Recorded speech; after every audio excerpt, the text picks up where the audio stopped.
యొక్క వివరణ ఇక్కడ తెలుగులో ఉంది. ఈ పత్రం 2024 మే నెలలో సికింద్రాబాద్ మరియు ఇతర ప్రాంతాల నుండి 34 మంది సభ్యుల బృందం, 30 పెద్దలు, 4 పిల్లలు, కేరళకు చేసిన 10 రోజుల విహారయాత్ర గురించిన ఒక ప్రయాణ కథనం. దీనిని చెన్నుపాటి చంద్రశేఖరరావు, ముత్తవరపు శిరీష మరియు జితిన్లు రచించారు. ఈ పత్రంలోని ముఖ్యాంశాలు: కేరళ రాష్ట్రం గురించిన పరిచయం.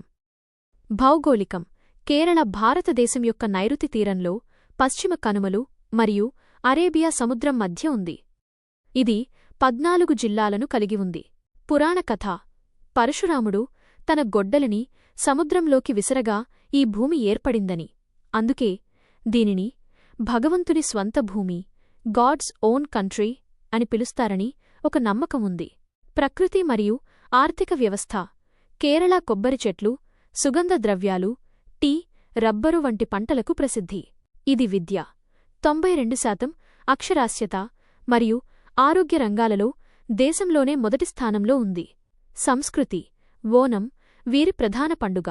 కథాకళి మరియు మోహినియాట్టం వంటి శాస్త్రీయ నృత్యరూపాలకు ఇది ప్రసిద్ధి. యాత్ర యొక్క వివరాలు: ఈ బృందం సికింద్రాబాద్ నుండి శబరి ఎక్స్ప్రెస్లో బయలుదేరి ఎర్నాకుళం చేరుకుంది.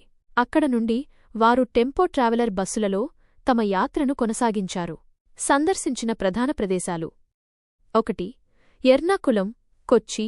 యాత్ర ఇక్కడ మొదలైంది. వారు folklore museum, mutton cherry palace, Dutch palace మరియు వాస్కోడిగామాను సమాధి చేసిన చారిత్రక సెయింట్ ఫ్రాన్సిస్ చర్చిని సందర్శించారు. మే 19న కమ్యూనిస్టు నాయకుడు పుచ్చలపల్లి సుందరయ్యగారి వర్ధంతి సందర్భంగా హోటల్లో ఒక సభను కూడా నిర్వహించారు. 2. తెక్కాడి. మార్గమధ్యంలో జలపాతాలు, టీ మరియు యాలకుల తోటలను చూశారు. తెక్కాడిలో వారు పెరియార్ వన్యప్రాణుల అభయారణ్యంలోని సరస్సులో బోటు ప్రయాణం చేసి అడవి జంతువులను చూశారు. కొందరు ఏనుగు సఫారీని కూడా ఆస్వాదించారు. 3. Alleppey. Alappuzha, Venice of the ఈస్ట్గా ప్రసిద్ధి చెందిన ఈ ప్రదేశంలో వారు బ్యాక్ వాటర్స్లో హౌస్ బోట్లో ప్రయాణించి రాత్రి అక్కడే బస చేశారు. ఇది ఒక అద్భుతమైన అనుభూతిని ఇచ్చిందని రచయిత పేర్కొన్నారు. 4. వర్కాల మరియు పూవార్. వర్కాలలోని ప్రసిద్ధ జనార్దనస్వామి దేవాలయాన్ని, పాపనాశనం బీచ్ను సందర్శించారు. కన్యాకుమారికి వెళ్లే దారిలో పూవార్ వద్ద బ్యాక్ వాటర్స్లో చిన్న పడవ ప్రయాణం చేశారు. 5. కన్యాకుమారి, తమిళనాడు. ఇది యాత్రలో భాగంగా ఉన్నప్పటికీ తమిళనాడు రాష్ట్రంలో ఉంది. ఇక్కడ బంగాళాఖాతం, అరేబియా సముద్రం మరియు హిందూ మహాసముద్రం కలిసే త్రివేణి సంగమాన్ని చూశారు. ప్రసిద్ధ కన్యాకుమారి ఆలయాన్ని సందర్శించి హోటల్ నుండి సూర్యోదయాన్ని వీక్షించారు. 6.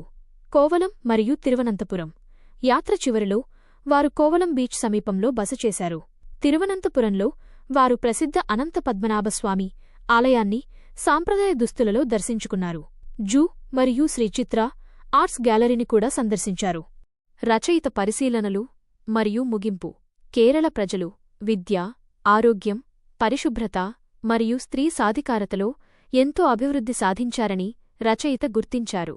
నారాయణ గురు వంటి సంఘ సంస్కర్తలు మరియు ఈఎంఎస్ నంబూద్రిపాద్, ఎక్స్కే గోపాలన్ వంటి ప్రజానాయకుల కృషి కేరళను ఒక ఆదర్శ రాష్ట్రంగా నిలిపిందని ప్రశంసించారు. రాష్ట్రంలో హిందూ, ముస్లిం, క్రైస్తవ ప్రజలు మత సామరస్యంతో జీవిస్తారని పేర్కొన్నారు. ప్రపంచంలోని ఏ పుస్తకాన్నైనా నెల రోజుల్లో మలయాళంలోకి అనువదించి చదివేవారి అలవాటు వారి జ్ఞానతృష్ణకు నిదర్శనమని అన్నారు. యాత్ర ముగిశాక మే 28న తిరువనంతపురం నుండి శబరి ఎక్స్ప్రెస్లో తిరుగు ప్రయాణమై మే 29న సికింద్రాబాద్ చేరుకున్నారు. ఇటీవల కేరళ రాష్ట్రం పేరును కేరళంగా మార్చారని ఒక గమనికతో ఈ కథనాన్ని ముగించారు.